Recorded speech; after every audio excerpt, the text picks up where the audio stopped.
Je m'appelle Samuel Collet. Je suis retenu en otage depuis 425 jours.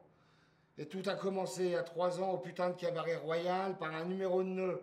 Un numéro de naze, oui. Alors, on passe à quoi maintenant? Ou à qui?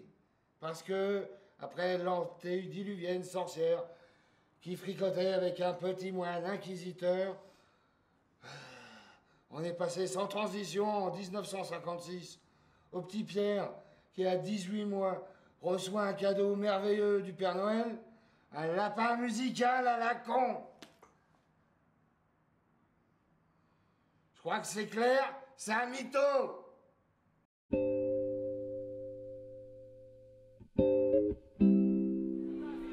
Je suis magicien de quel niveau? Je suis au niveau ras-le-bol, le client qui comprend rien en eux. Ben moi je crois qu'il faudrait que tu modifies ton scénario. Parce que là c'est un peu bidon. Et en plus on va finir par pleurer, à force. Et puis c'est quoi cette histoire ridicule de lapin? Tu laisses plus le mot d'ordre de ça, hein? Parce que là ça dépasse les bornes. Tout le magicien est un lapin. Et puis, si j'avais pas été là pendant les dures années de ma vie, eh bien... Mais tu vois, tu recommences. C'est les lapins qui se cachent pour mourir par-ci, se cachent pour mourir par-là. Ton truc... Tiens, regarde. Tu pourrais partir autrement. Nous sommes en 1956. Peter a 1 an. Il mesure 80 cm. C'est un peu grand pour son âge, mais pas trop. Peter? Mais il faut un nom qui claque. Si tu dis je m'appelle Pierre, eh ben on te répond bonjour Pierre, et puis on t'oublie. Alors que si tu dis mon name c'est Peter, et ben les gens ils s'arrêtent tout de suite et puis ils te disent hey Peter, défonce ta gourmette. Alors qu'est-ce que tu remarques? Petit A, ils t'ont répondu beaucoup plus chaleureusement. Et petit B, ils t'ont tellement remarqué qu'ils ont même vu que t'avais une gourmette en or 18K. Ah bon? Bref.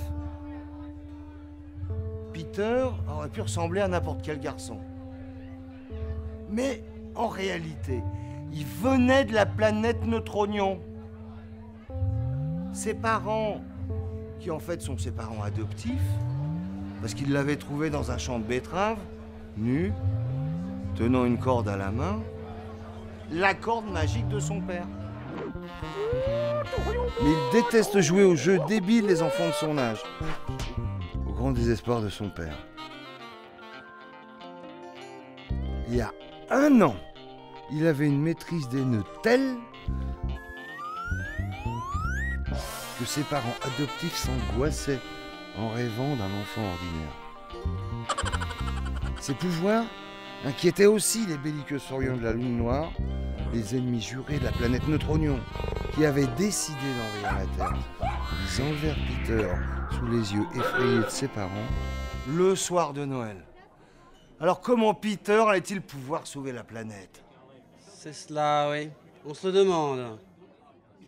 Nous allons voir que ce nœud instantané de haut niveau n'a rien à voir avec une quelconque histoire abracadabrante de martiens neutroniens de la planète Neutronion, mais bien le résultat d'un travail méticuleux autour de la technique des nœuds. La corde est pincée entre l'index et l'extrémité du pouce dans chacune des mains.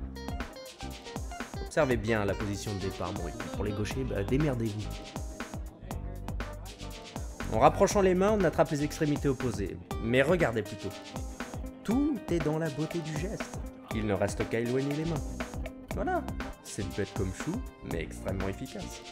Et ça, c'est incroyablement illusion. Mais on peut modifier l'histoire si tu veux. C'est juste un point de départ. Assieds-toi!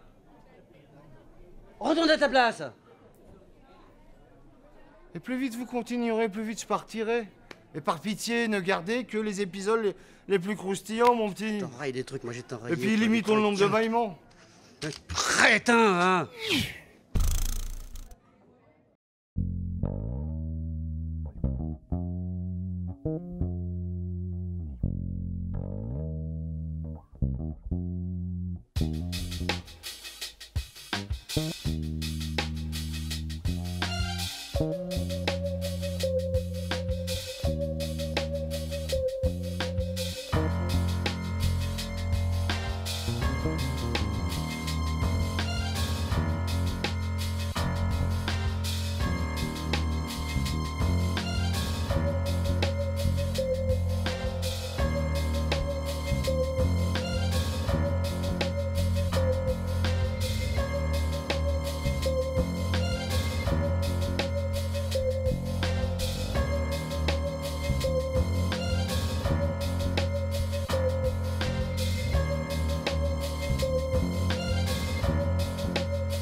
commença un long apprentissage solitaire couronné de nombreux succès.